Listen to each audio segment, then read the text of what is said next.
Le problème auquel je pense on est confronté aujourd'hui avec le management, c'est qu'on virtualise d'un côté le manager en essayant de le transformer en une sorte de figure éthérée qui serait un leader entre Marvel et Jésus, à la fois celui qui va résoudre tous les problèmes de l'organisation ou celui qui va transformer les gens.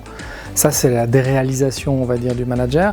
Puis, de l'autre côté, vous avez la déréalisation de l'organisation, c'est-à-dire qu'on fait comme si l'organisation n'existait pas. C'est-à-dire qu'il suffirait que le manager se transforme en leader, qu'il soit inspirant, qu'il permette de tirer les gens en avant pour que les problèmes de l'organisation soient réglés.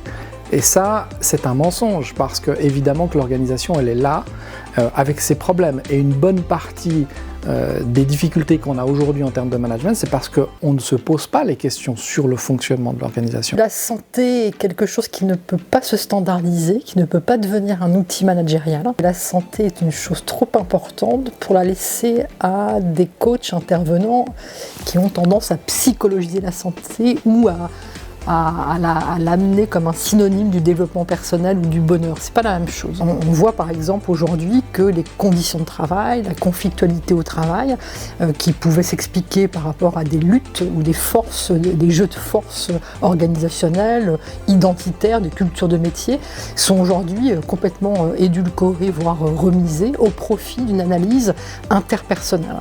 Donc c'est ça que j'appelle justement cette hyper-psychologisation. Alors on le voit pour expliquer les difficultés du travail, c'est-à-dire que plutôt que de s'interroger sur les organisations ou les contextes, on va plutôt questionner l'adaptabilité des individus, les talents de l'individu, ses capacités à s'engager, ses capacités à tenir, ses capacités à se donner dans le rapport au travail. Donc, et s'il n'est pas capable de faire ça, on voit bien qu'on l'assigne à une forme de faiblesse, de faillibilité individuelle. Et là, on voit bien qu'il y a un effacement total des contextes. Dans le milieu organisationnel, alors que ce soit privé ou public, le service public c'est pareil, on édulcore complètement les rapports, les questionnements autour de l'organisation du travail pour mettre en avant uniquement les liens d'individualité et qui ont une traduction avec une tendance, en tout cas une connotation psychologique.